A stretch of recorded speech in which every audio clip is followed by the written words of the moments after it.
Hello friends, आज हम class 12 के केमिस्ट्री के चैप्टर 2 का पूरा ऑब्जेक्टिव करने वाले हैं। चैप्टर का नाम है सॉल्यूशंस। तो पहला क्वेश्चन है कि विच of the following equations represent osmotic pressure, यानी इसमें से कौन सा इक्वेशन ऑस्मोटिक प्रेशर को रिप्रेजेंट करता है। तो ऑस्मोटिक प्रेशर को हम लोग पाई से डिनोट करते हैं, पाई, और पाई बराबर क्या होता है CRT। तो यहाँ पे हो जाएगा पहला ऑप्शन CRT, जहाँ पे कि C हो जाता है मोलर कंसंट्रेशन, R हो जाता है सॉल्यूशन कांस्टेंट, इसको हम लोग गैस कांस्टेंट भी बोलते हैं, और T होता है टेम्परेचर। तो पहला ऑप्शन हो जाएगा। दूसरा है बाय ऑस्मोसिस, यानी ऑस्मोसिस प्रक्रिया के द्वारा semi permeable membrane in short SPM allows to pass. Semi permeable membrane के द्वारा सिर्फ सॉल्वेंट मॉलिक्यूल्स ही पास हो सकते हैं। सॉल्वेंट आप लोग जानते होंगे कि सॉल्यूशन में दो कंपोनेंट होते हैं, एक होता है सॉल्यूट, दूसरा होता है सॉल्वेंट। जो कि कम अमाउंट में प्रेजेंट होते हैं उसको कहते हैं सॉल्यूट, और जो ज़्यादा अमाउंट में प्रेजेंट होता है उसको कहते हैं सॉल्वेंट। तीसरा है विच of the following property of ideal solution, यानी आइडल सॉल्यूशन की कौन सी प्रॉपर्टी है। तो वह सॉल्यूशन जो कि राउल्ट्स लॉ को ओबे करता है over the entire range of concentration, यानी कि शुरू से लेकर लास्ट तक वो राउल्ट्स लॉ को फॉलो करेगा, तो वो होता है आइडल सॉल्यूशन। और राउल्ट्स लॉ हम लोग जानते हैं कि partial pressure directly proportional to काय मोल फ्रैक्शन के बराबर होता है। The boiling point of water decreases high mountains, जहाँ जहाँ ऊंचे ऊंचे पहाड़ होते हैं वहाँ बॉइलिंग पॉइंट वाटर की बहुत ही कम हो जाती है, क्योंकि वहाँ पे एटमॉस्फेरिक प्रेशर बहुत ही लो होता है। विच of the following is colligative property of solution, solution की कॉलिगेटिव प्रॉपर्टी इन सब में से कौन है। तो कॉलिगेटिव प्रॉपर्टी उसको कहते हैं जो सिर्फ नंबर ऑफ सॉल्यूट पार्टिकल्स पे ही डिपेंड करता है। साइज क्या है, नेचर क्या है, इस सब से कोई मतलब नहीं है, सिर्फ सॉल्यूट पार्टिकल्स पे डिपेंड करता है।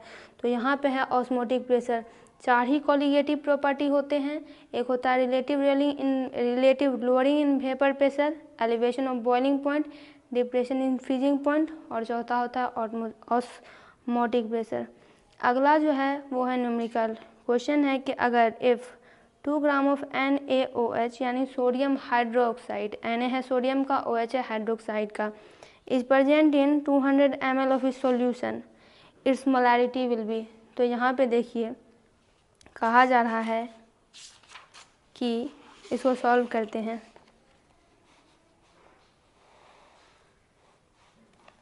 दो ग्राम NaOH। तो देखिए यहाँ पे हमें मोलैरिटी निकालने के लिए कहा जा रहा है।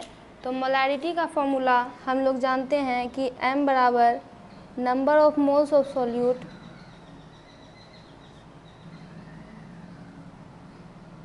Bye volume of solution in litre. अगर हमारे पास ml में दिया हुआ रहेगा तो हम उसको 1000 से डिवाइड कर देंगे तो ये लीटर में आ जाएगा। सबसे पहले हमें सॉल्यूट कितना दिया गया है, सॉल्यूट उसे कहते हैं जो सॉल्यूशन में कम अमाउंट में प्रेजेंट होते हैं। 2 ग्राम सॉल्यूट दिया गया है। सॉल्यूशन हमें दिया गया है, सॉल्यूशन यानी सॉल्वेंट भी आप कह सकते हैं, कितना है तो 200 ml। 200 ml है, इसको हम लीटर में बाद में करेंगे। तो अब बोला जा रहा है मोलैरिटी, तो वॉल्यूम तो दिया गया है, ml में लीटर में कर देंगे convert. Number of moles of solute, number of moles निकालने के लिए एक सिंपल फॉर्मूला है, नंबर ऑफ मोल्स बराबर होता है given mass by molar mass. Given mass यानी क्वेश्चन में आपको जो दिया हुआ मास है, तो दिया गया मास हमारे पास कितना है 2।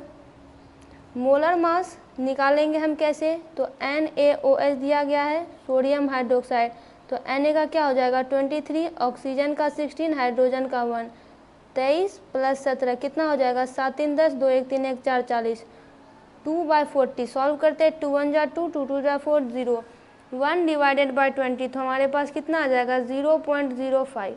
अब हमारे पास नंबर ऑफ मोल्स भी आ गया, फॉर्मूला को ध्यान में रखते हैं, और यहाँ पे हो जाएगा 0.05। Volume of solution in litre, volume कितना दिया गया है 200 ml, कर देते हैं 1000 से डिवाइड, तो ये कितना आ जाएगा लीटर में। अब जब हम इसको सॉल्व करेंगे तो 0.05 डिवाइडेड बाय 200, और ये अगर आप एक्सपोनेंशियल रूल जानते होंगे तो ये सीधे ऊपर चला जाएगा, तो क्या हो जाएगा 1000 यहाँ आ जाएगा।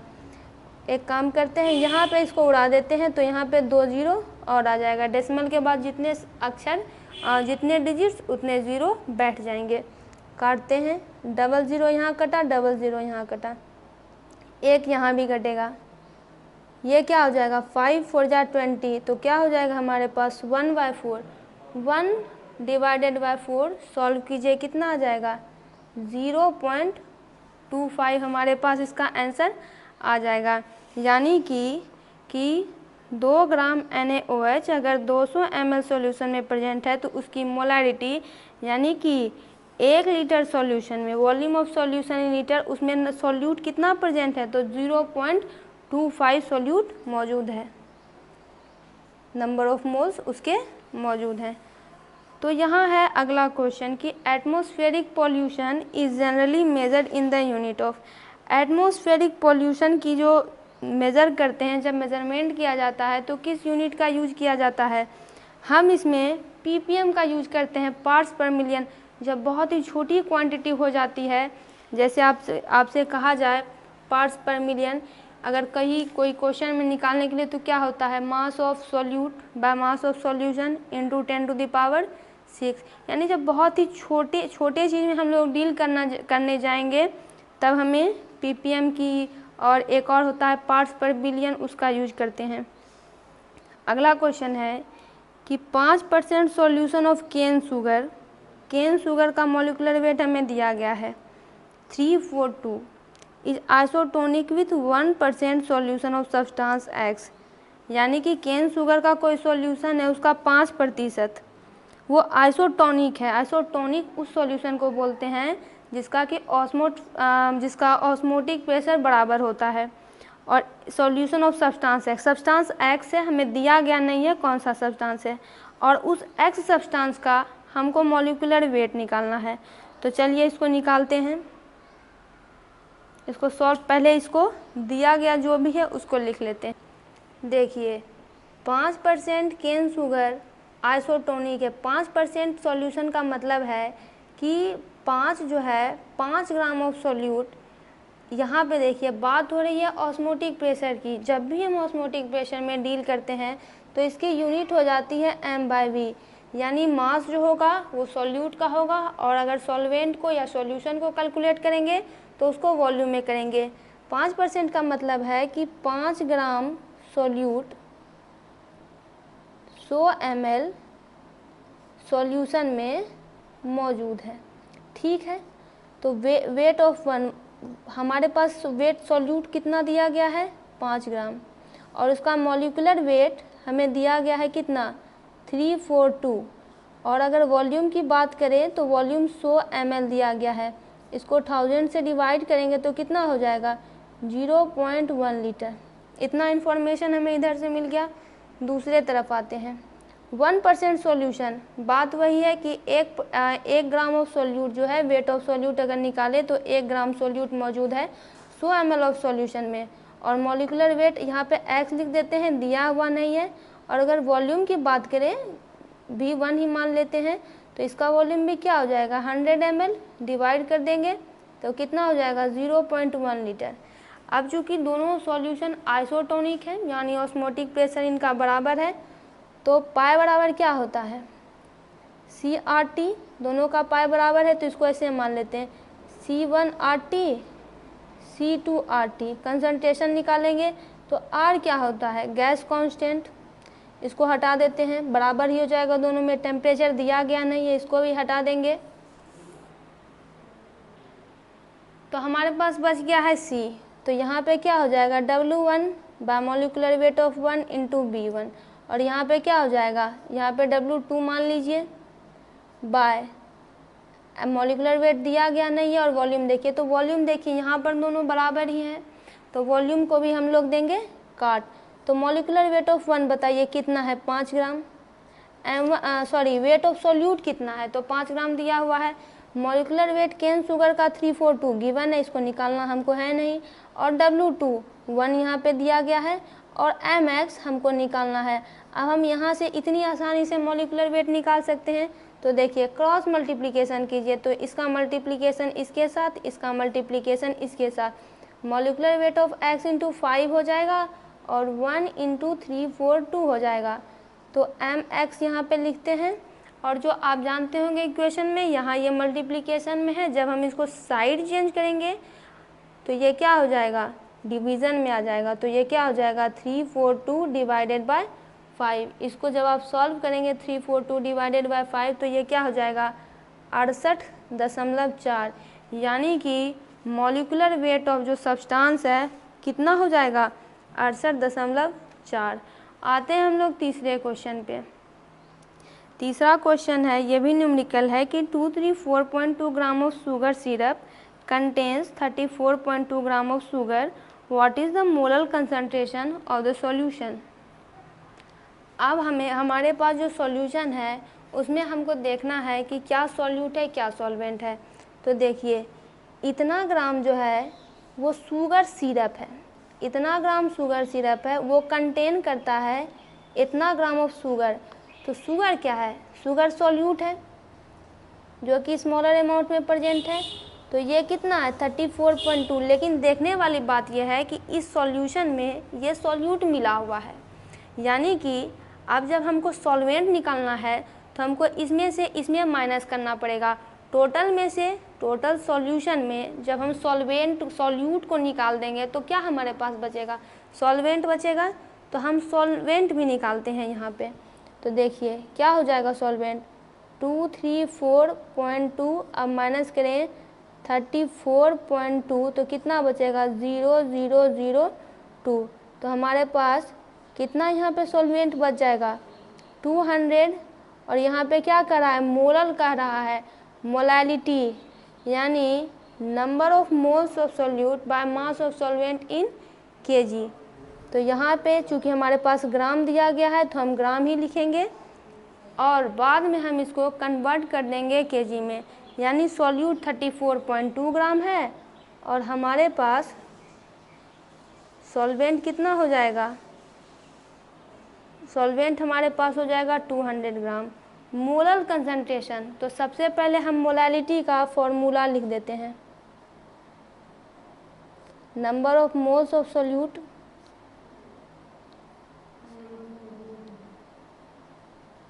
Bye mass of solvent in KG, और केजी में आखिर उस सॉल्वेंट का मास कितना है। तो मास ऑफ सॉल्वेंट इन केजी तो हमारे पास है, ये देखिए ये है सॉल्वेंट और हमारे पास है 200 ग्राम। केजी में करना कोई बड़ी बात नहीं है। सॉल्यूट दिया गया है लेकिन उसका नंबर ऑफ मोल्स नहीं पता है। तो नंबर ऑफ मोल्स हमेशा ये क्वेश्चन में पूछे जाएंगे, आप ये फॉर्मूला लिख लीजिए। नंबर ऑफ मोल्स निकालने का फॉर्मूला होता है given mass by molar mass. Given mass यानी आपको क्वेश्चन में क्या मास दिया गया है, गिवन मास है हमारे पास 34.2। मोलर मास निकालने का फॉर्मूला आप लोग जानते भी होंगे, नहीं भी जानते होंगे। तो देखिए है शुगर हमारे पास, तो शुगर का फॉर्मूला क्या होता है C6H12O6।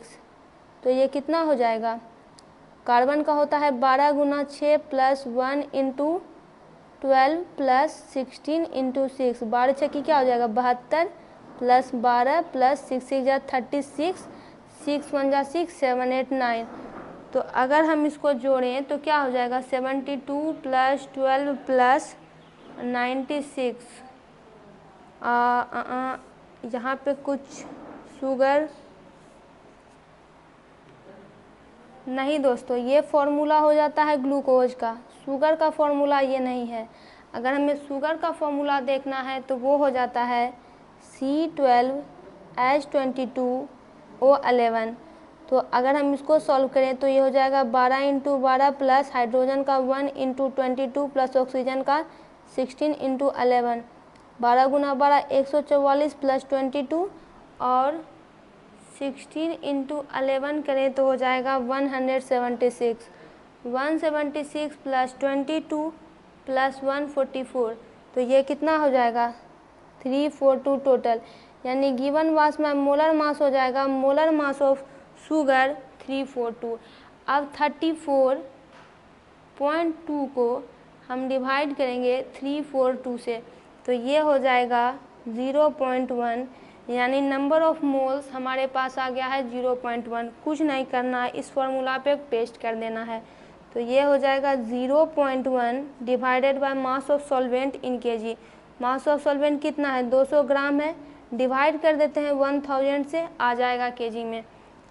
अब 0.1 है बाय 200, और जो ये 1000 है ये उठ के ऊपर चला जाएगा बाय एक्सपोनेंशियल रूल।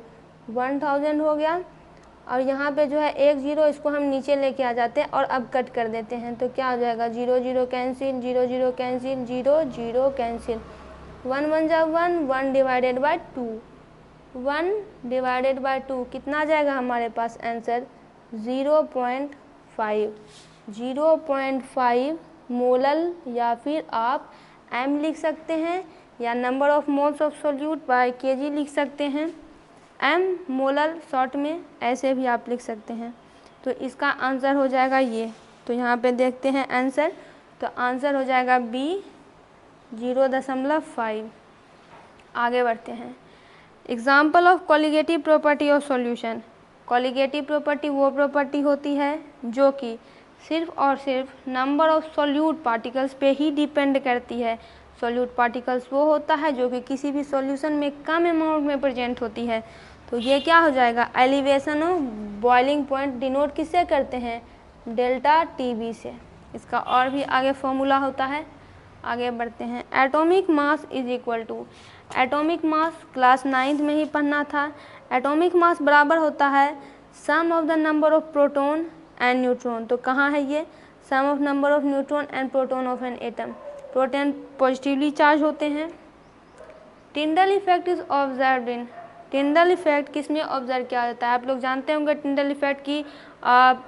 जैसे कि मान लीजिए पार्टिकल्स जो है उससे पास करते जाते हैं, एक पार्टिकल्स का कोलिजन दूसरे पार्टिकल्स में होता है और ऐसे करके पार्टिकल्स जो है आगे बढ़ते जाते हैं। कोलाइडल सॉल्यूशन में ये ऑब्जर्व किया जाता है क्योंकि जो कोलाइडल सॉल्यूशन के पार्टिकल्स होते हैं वो 1 to 1000 नैनोमीटर के अंदर होते हैं। 10 to the power 6 से लेकर 10 to the power -9 मीटर तक, 10 to the power -9 से 10 to the power -6 मीटर तक, और 1 से 1000 नैनोमीटर के बीच में उनके पार्टिकल्स होते हैं। तो ये ऑब्जर्व होता है सोल में।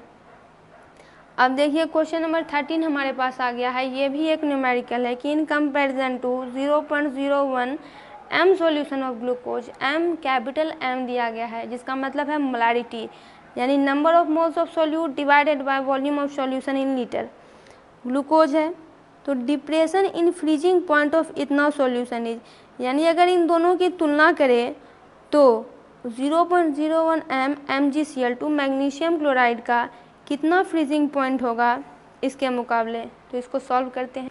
इसका जो की कॉन्सेप्ट है दोस्तों वो है सॉल्यूशन। अब देखिए हमारे पास गिवन क्या है उसको देख लेते हैं। गिवन है हमारे पास 0.01 m ग्लूकोज, और यहाँ पे हम वांट ऑफ फैक्टर देखेंगे। वांट ऑफ फैक्टर हमारे पास ग्लूकोज का होता है 1, और अब जब हम इसको 0.01 m MgCl2 यानी मैग्नीशियम क्लोराइड सॉल्यूशन से कंपेयर करते हैं तो इसका वांट ऑफ फैक्टर निकालेंगे। तो जब MgCl2 डिसोसिएट करता है, यानी कि जब ये डिसोसिएट करके आयन बनाता है तो ये क्या बनाता है Mg2 प्लस 2Cl-। तो यहाँ पे देखिए एक यहाँ पे आया Mg का और यहाँ पे 2 आ गया क्लोरीन का, तो इसका वांट ऑफ फैक्टर कितना आ जाता है 3। ग्लूकोज का वांट ऑफ फैक्टर आ गया 1 और इसका वांट ऑफ फैक्टर आ गया 3। अब हम निकालते हैं डिप्रेशन इन फ्रीजिंग पॉइंट जो कि होता है डेल्टा TF। तो ये क्या हो जाता है KF into M molality into I, और ये होता है फॉर्मूला। और जब हम इसको ग्लूकोज के फॉर्म में देखेंगे तो यानी डेल्टा TF ग्लूकोज की, तो के एफ, देखिए के एफ तो यहाँ पे हो जाएगा हमारा फ्रीजिंग कांस्टेंट, ये ऐसा ही रहेगा। मोलालिटी भी वही रहेगी, लेकिन यहाँ पे जो वांट ऑफ फैक्टर है वो तय करेगा कि बात क्या है। वांट ऑफ फैक्टर कितनी होती है ग्लूकोज की? 1। अब हम देखते हैं इसकी MgCl2 की, डेल्टा TFM की देखेंगे तो ये क्या हो जाएगा? KF इंटू M मोलालिटी, और वांट ऑफ फैक्टर इसकी कितनी है? 3। अब इसकी जो है वांट ऑफ फैक्टर आई है 1 और इसकी आई है 3, तो हमें निकालने के लिए क्या कह रहा है? Depression in freezing point of MgCl2 solution. तो डेल TFM ये कितने के बराबर हो जाएगी? 3 डेल TF ग्लूकोज की, यानी इसकी जो फ्रीजिंग पॉइंट है डिप्रेशन में वो 3 गुना है ग्लूकोज की। तो कितनी हो गई? अबाउट, यहाँ पे हमारे पास आंसर दिया हुआ है कि इन कंपैरिजन टू इतना, यहाँ पे हो जाएगा अबाउट 3 टाइम्स। ऐसे करके हम आसानी से निकाल सकते हैं। अगला क्वेश्चन है the number of mole of solute पर kg ऑफ सॉल्वेंट। तो ये तो साफ़ ही है, यहाँ पे हो जाएगा मोलालिटी। मोलालिटी की बात करें तो हो जाएगा number of mole of solute dissolve पर लीटर ऑफ सॉल्यूशन। नॉर्मेलिटी तो ये अलग केस है, इन दोनों से बिल्कुल अलग है। मोल फ्रैक्शन तो number of moles of solute n ले सकते हैं, और by mole of solute plus mole of solvent. अब बढ़ते हैं हम लोग आगे। अब देखिए क्वेश्चन यहाँ पे क्या है, 15 number. Among the following substances the lowest vapour pressure is exerted by. यहाँ पे कुछ सब्सटेंस का नाम हमको दिया गया है, इसमें सबसे पहले सबसे लोएस्ट वेपर प्रेशर कौन एक्सर्ट करेगा? तो वेपर प्रेशर होता क्या है? तो vapour exerted by the vapours of the liquid, the pressure exerted by the vapours of the liquid. कोई लिक्विड है, उसका वेपर, वो जो वेपर बना रहा है वो कितना प्रेशर एक्सर्ट करता है, कितना प्रेशर लगाता है, वही होता है वेपर प्रेशर। तो वाटर, ईथर, अल्कोहल, मरकरी, तो मरकरी जो है सबसे कम वेपर प्रेशर लगाएगा। ऐसा क्यों होता है? क्योंकि इसके एटम्स के बीच में, मरकरी के एटम्स के बीच में बहुत ही स्ट्रॉन्ग बॉन्ड रहते हैं। अब देखिए एक चीज़ और ध्यान से सुनिए कि रूम टेम्परेचर पे वो सब्सटेंस जिसका बॉइलिंग पॉइंट सबसे कम रहता है उसका वेपर प्रेशर बहुत ज़्यादा होगा, और वैसा सब्सटेंस जिसका कि बॉइलिंग पॉइंट बहुत ज़्यादा है उसका वेपर प्रेशर कम होगा। Partial pressure of solution, partial pressure किसको बोल सकते हैं? मान लीजिए PS है, component is directly proportional to its mole fraction. Partial pressure solution directly proportional to mole fraction, ये कौन सा फॉर्मूला है? तो ये होता है राउल्ट्स लॉ। और एक चीज़ और जान लीजिए कि मोल फ्रैक्शन, जिसको कि हम ऐसे डिनोट कर सकते हैं, मोल फ्रैक्शन ना बोल के आप इसको काय बोल सकते हैं, CHI, इसको बोलते हैं काय। Which of the following shows positive deviation from Raoult's law? इन सब में से पॉजिटिव डेविएशन कौन शो करेगा राउल्ट्स लॉ से? तो पॉजिटिव डेविएशन शो करेगा यहाँ पे acetone plus ethanol. The system that forms maximum boiling azeotrope, वैसा सिस्टम जो कि मैक्सिमम बॉइलिंग एजियोट्रॉप बनाएंगे। तो ये बनाता कौन है? जो कि नॉन आइडल सॉल्यूशन होते हैं और नेगेटिव डेविएशन शो करते हैं फ्रॉम राउल्ट्स लॉ। तो ये होता है एसीटोन प्लस क्लोरोफॉर्म। 19 नंबर है कि एक plant cell shrinks when it is kept in. Shrinks मतलब क्या होता है? सिकुड़ जाते हैं। कोई भी प्लांट सेल सिकुड़ जाते हैं जब उन्हें कहाँ रखा जाता है? तो हाइपरटोनिक सॉल्यूशन में। तो ऐसा होता क्यों है? क्योंकि हाइपरटोनिक सॉल्यूशन का ऑस्मोटिक प्रेशर यानी पाई बहुत ज़्यादा होता है, जिसके कारण उसका कंसंट्रेशन, उनकी जो मात्रा होती है वो भी बहुत ज़्यादा होती है। जब भी प्लांट सेल को उसमें रखा जाता है तो प्लांट क्या करते हैं? वाटर लूज करने लगते हैं, उनका पानी जाने लगता है और प्लांट जो सिकुड़ जाते हैं, श्रिंक कर जाते हैं। तो दोस्तों हमारा अगला क्वेश्चन है ये कि एक सॉल्यूशन है जो कि 10.2 ग्राम ग्लिसरीन पर लीटर कंटेन कर रहा है और वो आइसोटोनिक है 2% सॉल्यूशन ऑफ ग्लूकोज। आइसोटोनिक का मतलब है कि दोनों का ऑस्मोटिक प्रेशर यानी पाई जो है दोनों का बराबर है। तो मॉलिक्यूलर मास ऑफ ग्लिसरीन यानी पहले वाला का मॉलिक्यूलर मास हमको निकालना है। गिवन इन्फॉर्मेशन लिख लेते हैं कि पहला का जो है सॉल्यूट कितना दिया गया है। सॉल्यूट दिया गया है हमको वेट यानी W1 वेट ऑफ सॉल्यूट 10.2 ग्राम दिया गया है। और जब भी हम डील करते हैं ऑस्मोटिक प्रेशर में तो आप जान लीजिए यूनिट M/V हो जाती है यानी मास बाय वॉल्यूम ग्राम पर लीटर हो जाती है। और यहाँ पे हमको दिया गया है पर लीटर यानी वॉल्यूम हमारे पास 1 लीटर दी ही गई है और मॉलिक्यूलर वेट हमको M1 का निकालना है। दूसरे तरफ जाते हैं 2% सॉल्यूशन ऑफ ग्लूकोज, तो यहाँ पे यहाँ तो लीटर लिखा गया था तो आप समझ जाइएगा कि लीटर है।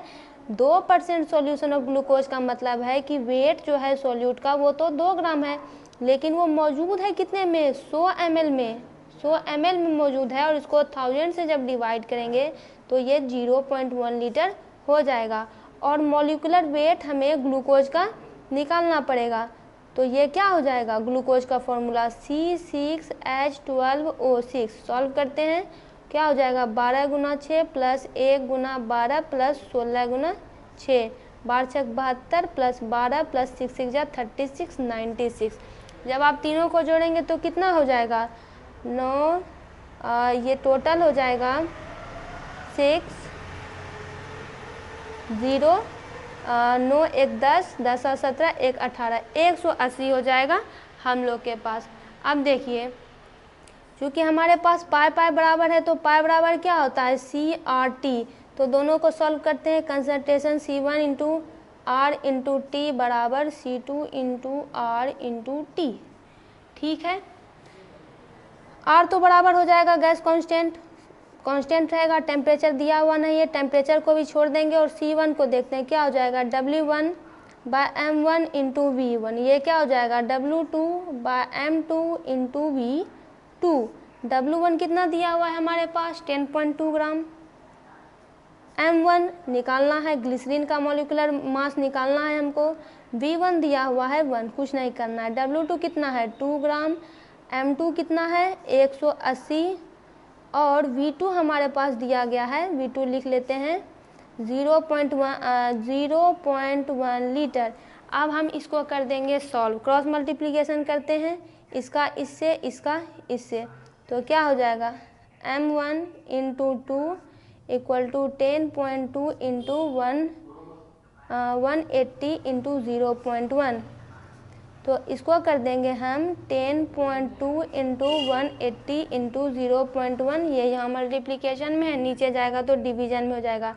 इसको सॉल्व करते हैं, क्या हो जाएगा 10.2 इंटू 180 इंटू 0.1, तो क्या हो जाएगा 183.6 डिवाइडेड बाय 2। इसको कीजिए आप 2 से डिवाइड तो आपके पास आंसर आ जाएगा 91.8। काफ़ी इजी क्वेश्चन था। देखिए क्वेश्चन है हमारे पास आंसर 91.8 ग्राम। अगला है हमारे पास वांट ऑफ फैक्टर ऑफ CaNO3 whole two is. Van't Hoff factor क्या होता है कि डिसोसिएशन के बाद जब ये डिसोसिएट कर जाएगा तो कितना आयन ये देगा।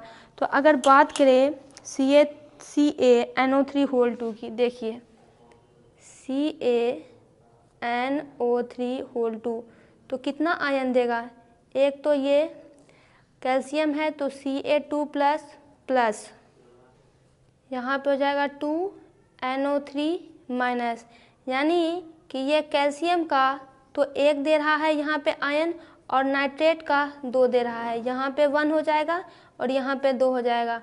टोटल कितना हो जाएगा आफ्टर डिसोसिएशन, जब इसको आप कैल्शियम नाइट्रेट को डालते हैं, जब इसको डाला जाएगा तो डिसोसिएट करेगा। स्ट्रॉन्ग इलेक्ट्रोलाइट जो होते हैं वो डिसोसिएट करते हैं, आयंस में टूटने लगते हैं। Ca2 प्लस इसका 1 आयन बनाएगा, कैल्शियम का 1 आयन बना, नाइट्रेट का 2 आयन बनाएगा 2NO3 माइनस, तो ये 1 और इसका 2, टोटल हो गया 3। तो वांट ऑफ फैक्टर कितना हो जाएगा हमारे पास 3।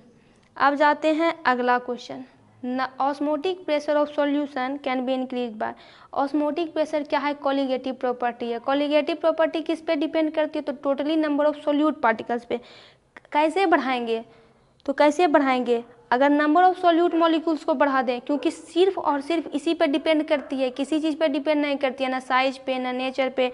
तो अगर नंबर ऑफ सॉल्यूट मॉलिक्यूल्स को बढ़ा देंगे तो ऑस्मोटिक प्रेशर भी इंक्रीज कर जाएगी, because osmotic pressure directly proportional to the number of solute molecules. आगे बढ़ते हैं।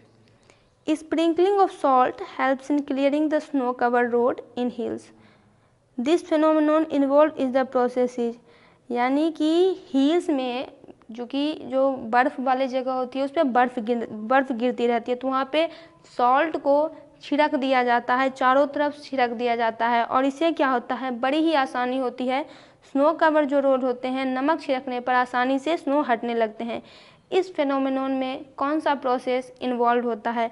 इसमें इन्वॉल्व होता है depression in freezing point of snow, जो कि एक कॉलिगेटिव प्रॉपर्टी होती है। ये काम कैसे करता है दोस्तों? सॉल्ट का जो फ्रीजिंग पॉइंट होता है वो बहुत ज़्यादा कम होता है। सॉल्ट आइस मिक्सचर का फ्रीजिंग पॉइंट बहुत ही कम होता है।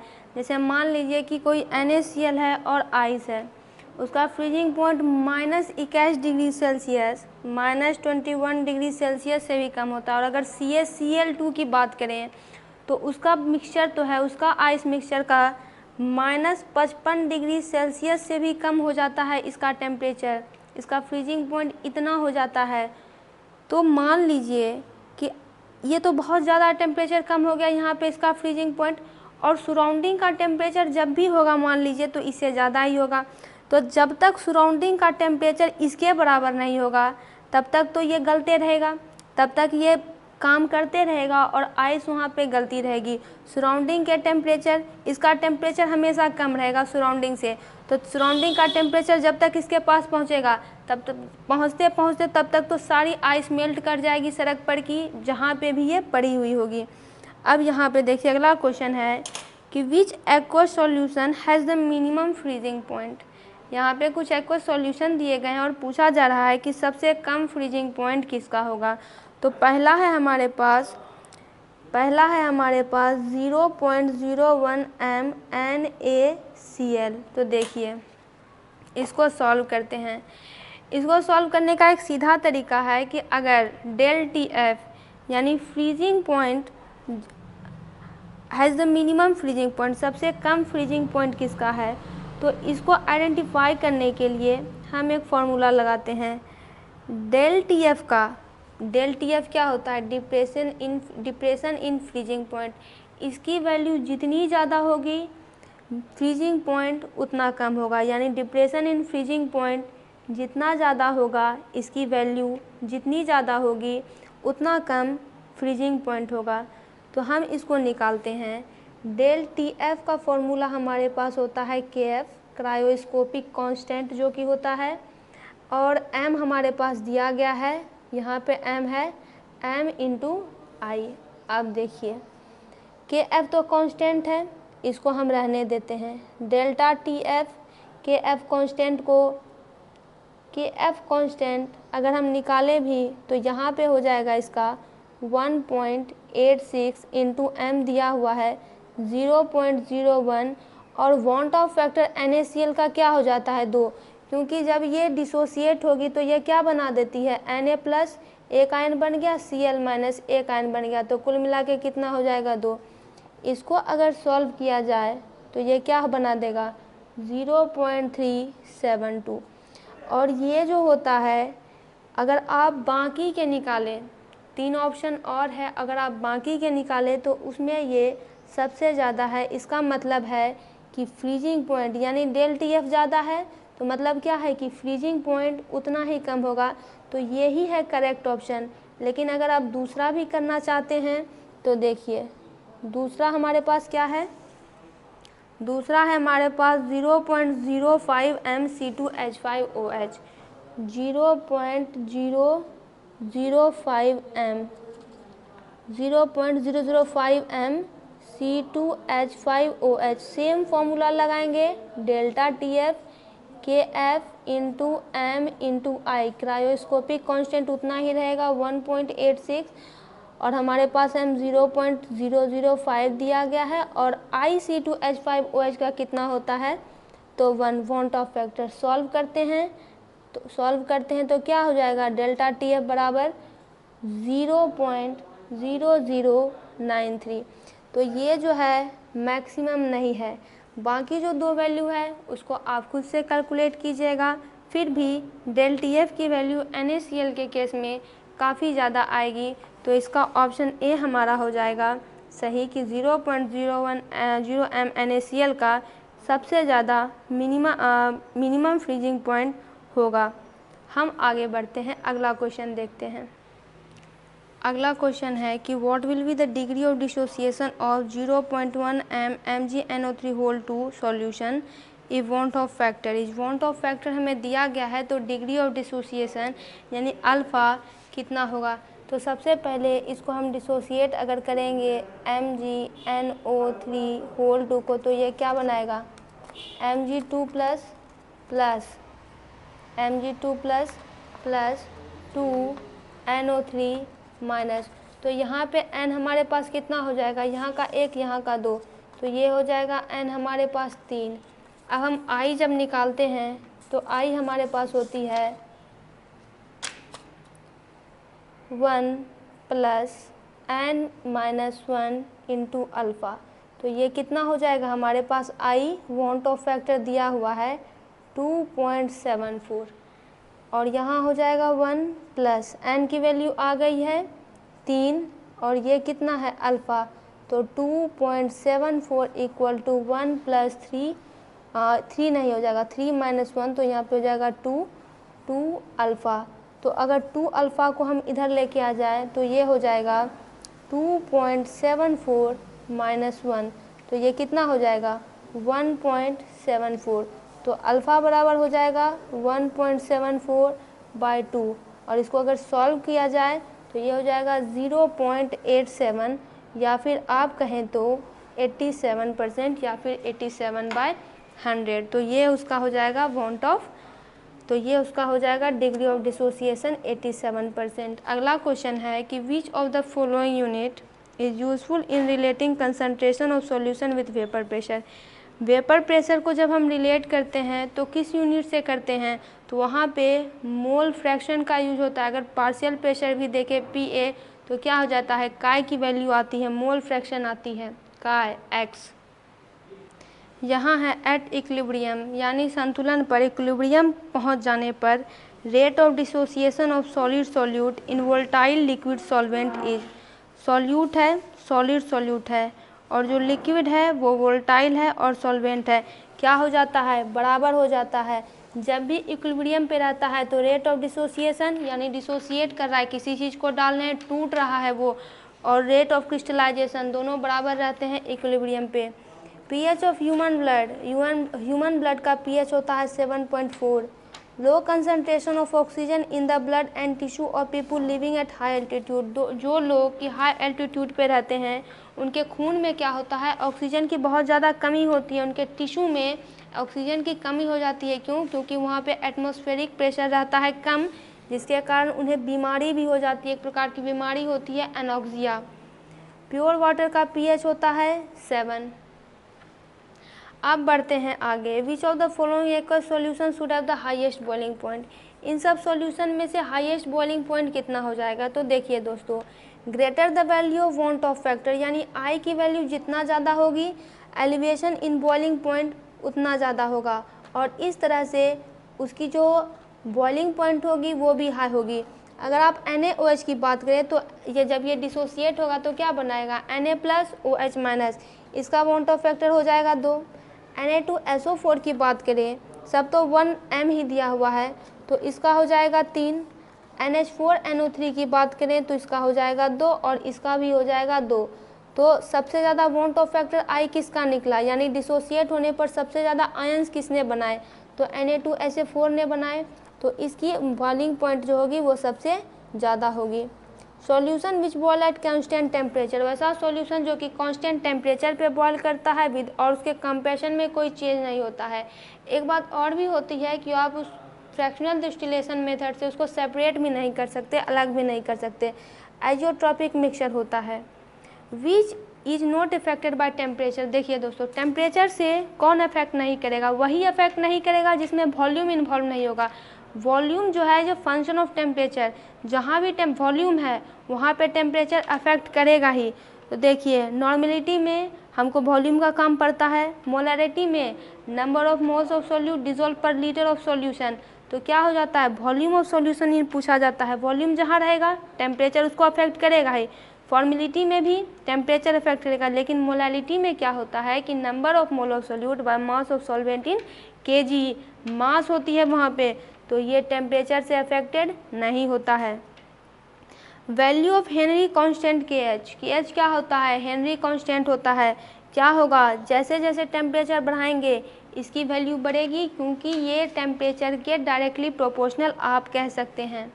आगे बढ़ते हैं, हेनरी कांस्टेंट के एच, इसकी वैल्यू जो है greater for gas with lower solubility, उस गैस के लिए ज़्यादा होगी जिसकी की सॉल्युबिलिटी कम होती है।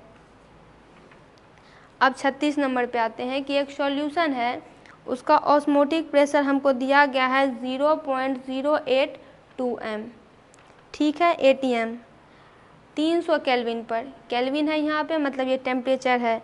इसका कंसंट्रेशन कितना होना चाहिए, तो इसको करते हैं हम लोग सॉल्व। देखिए ऑस्मोटिक प्रेशर चूँकि हमको दिया गया है, यहाँ पे हम लिख लेते हैं गिवन इन्फॉर्मेशन को 0.082 m। पहले तो CRT हम निकालेंगे तो इसका कंसंट्रेशन पाई बराबर CRT, तो हमें यहाँ पे ऑस्मोटिक प्रेशर दिया गया है 0.082 m, यानी 0.082 m बराबर CRT। तो हमें निकालना क्या है, टेम्परेचर भी 300 केल्विन दिया हुआ है, कंसंट्रेशन शुड भी C निकालना है, तो C बराबर क्या हो जाएगा 0.0821 बाय R इंटू T। तो ये क्या होता है 0.0821 बाय R, R हमारे पास होता है गैस कांस्टेंट, उसकी वैल्यू क्या होती है 0.082 m, यूनिट आप खुद लिख लीजिएगा। और बचा टेम्परेचर, वो दिया गया है केल्विन में 300। तो देखिए ये दोनों तो आपस में जाएंगे कट, 0.0821 और 0.0821, तो हमारे पास बच गया कितना 1/300। इसको जब आप सॉल्व कीजिएगा तो आपके पास आ जाएगा 0.0333 m, इतना आंसर आपके पास आ जाएगा। आप एक बार इसको करके देख सकते हैं। Isotropic mixture of HCl, HCl क्या है, हाइड्रोजन क्लोराइड एसिड है और वाटर, इसका मिक्सचर का क्या कंपोजिशन रहने वाला है, तो 20.2%। Osmotic pressure can be increased by, osmotic pressure को कैसे इंक्रीज कर सकते हैं, तो टेम्परेचर के ऑस्मोटिक प्रेशर डायरेक्टली डिपेंडेंट रहता है। क्या होता है, पाई बराबर फॉर्मूला, पाई बराबर CRT, टेम्परेचर के डायरेक्टली प्रोपोर्शनल है। टेम्परेचर बढ़ाएंगे ऑस्मोटिक प्रेशर भी बढ़ जाएगा। आगे आते हैं, freezing point of aqueous solution, कोई एक्वस सॉल्यूशन है, फ्रीजिंग पॉइंट दिया गया है -0.186 degree Celsius. Elevation of boiling point यानी डेल्टा TB कितना होगा अगर KF क्रायोस्कोपिक कांस्टेंट दिया गया है और KB इविलियोस्कोपिक कांस्टेंट दिया गया है। तो देखिए दोस्तों, इसका फॉर्मूला हमारे पास सीधा सीधी आता है कि delta TB by delta TF, depression, ये हो जाएगा बॉइलिंग पॉइंट एलिवेशन इन, और ये हो जाएगा डिप्रेशन इन फ्रीजिंग पॉइंट, बराबर KB इविलियोस्कोपिक कांस्टेंट बाय KF यानी क्रायोस्कोपिक कांस्टेंट। कुछ नहीं करना है, सबकी वैल्यू पुट कर दीजिए। एलिवेशन इन बॉइलिंग पॉइंट निकालना है, और ये हमारे पास 186 दिया गया है, 0.512 होगा यहाँ, और यहाँ पे हो जाएगा 1.86। अब डेल्टा TB को सॉल्व कैसे करें, तो क्रॉस मल्टीप्लिकेशन कीजिए, इसका इसके साथ, इसका इसके साथ, तो क्या हो जाएगा 0.186 इंटू 0.512 बाय क्या हो जाएगा 1.86। इसको अगर आप सॉल्व कर देते हैं तो आपके पास आंसर आ जाएगा डेल्टा TB बराबर, यानी elevation in boiling point 0.0152 degree Celsius. आपके पास ये आंसर इसका आ जाएगा। अब हम आते हैं ऊपर,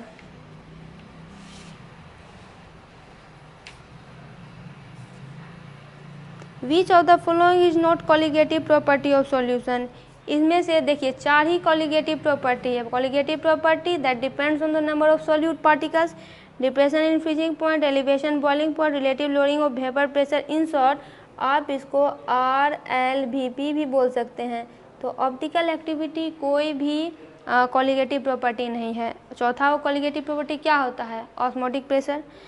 एन अगर number of mole of solute और capital N number of mole of solvent है तो मोल फ्रैक्शन क्या होता है? मोल फ्रैक्शन के लिए सीधा समझिए, जिसका मोल फ्रैक्शन निकालने के लिए कह रहा है बाय टोटल कर दीजिए, यानी number of moles of solute कहेगा तो number of moles of solvent plus solute दोनों कर दीजिए। और यहाँ पे है कि number of mole solute n दिया गया है और n number of mole of solvent, तो मोल कितना होगा? n by n plus n, B option. यानी जो कह रहा है और उसके बाद टोटल ले लीजिए। जो कह रहा है, अगर सॉल्यूट कह रहा है तो सॉल्यूट का और उसके बाद टोटल सॉल्यूट प्लस सॉल्वेंट यानी सॉल्यूशन का। अब यहाँ पे है कि विच of the following have the highest boiling point. यहाँ पे क्वेश्चन है कि विच of the following have the highest boiling point. यहाँ पे क्वेश्चन है 1% glucose in water, 1% sucrose in water, 1% NaCl in water and 1% urea in water. यहाँ पे जितना ज़्यादा नंबर ऑफ आयंस होगा उतना ज़्यादा बॉइलिंग पॉइंट में एलिवेशन ही होगा। देखिए यहाँ पे जो ग्लूकोज होते हैं वो होते हैं वीक इलेक्ट्रोलाइट, और जब हम इनका वॉन्ट ऑफ फैक्टर निकालेंगे तो ऐसे जो भी नॉन इलेक्ट्रोलाइट होते हैं उनका वॉन्ट ऑफ फैक्टर आता है 1, इसका भी आएगा 1, ये भी नॉन इलेक्ट्रोलाइट है, यूरिया भी नॉन इलेक्ट्रोलाइट है 1। लेकिन जब आप NaCl को डिसोसिएट करेंगे तो ये बनाता है Na प्लस Cl-, तो इसका वॉन्ट ऑफ फैक्टर हो जाता है 2। मोर नंबर ऑफ आयंस, आयंस किसके ज़्यादा आ गए? NaCl के ज़्यादा आ गए, 2 आयंस दे रहा है, तो इसका मतलब इसका बॉइलिंग पॉइंट जो है हाईएस्ट होगा।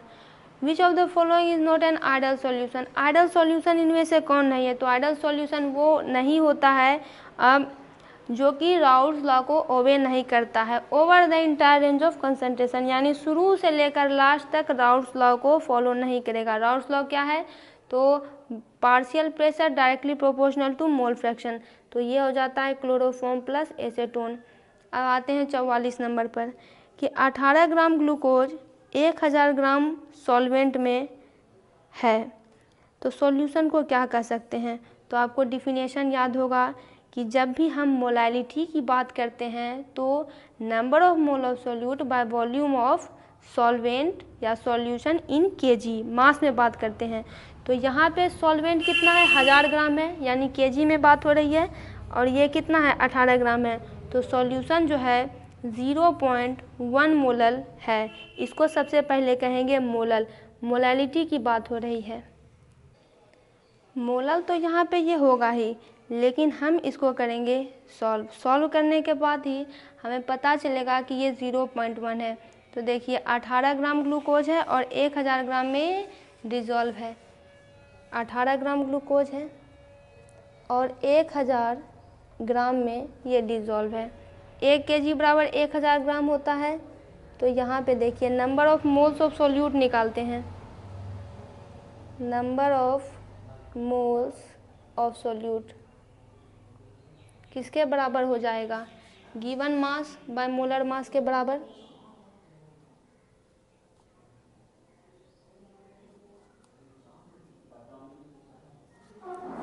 Given mass by molar mass, given mass कितना दिया हुआ है? 18, और ग्लूकोज का अगर मोलर मास निकाले C6H12O6 12 गुना 6 प्लस 12 प्लस 16 गुना 6, ये टोटल हो जाएगा 72 प्लस 12 प्लस 96, 6 30, तो ये हो जाएगा 6 2 8 2 10 9 1 10 17 180। 18 1 जा, यहाँ पे हो जाएगा 1/10। Number of moles of solute हमारे पास आ गया है 1/10। अगर 1 डिवाइड बाय 10 करते हैं तो क्या हो जाएगा? 0.1। अब देखिए मोलैलिटी निकालते हैं, MOLALITY। मोलैलिटी क्या होगा? Number of moles of solute bye mass of solvent क्या हो जाता है? इन केजी। तो number of moles of solute हमारे पास आ गया है 0.1। मास ऑफ सॉल्वेंट इन केजी, तो देखिए मास कितना है सॉल्वेंट का 1000 ग्राम। 1000 ग्राम बराबर क्या होता है 1 केजी बराबर 1000 ग्राम। तो यहाँ पे क्या आ जाएगा 1, तो क्या हो जाएगा 0.1 मोलल, यानी इस सॉल्यूशन की जो है मोलैलिटी पूछी जा रही थी और ये हो जाएगा 0.1 मोलल। तो दोस्तों इसका पूरा ऑब्जेक्टिव कंप्लीट हुआ। आप दूसरे चैप्टर्स का भी ऑब्जेक्टिव इस चैनल पर देख सकते हैं। वीडियो को लाइक करें, चैनल को सब्सक्राइब करें।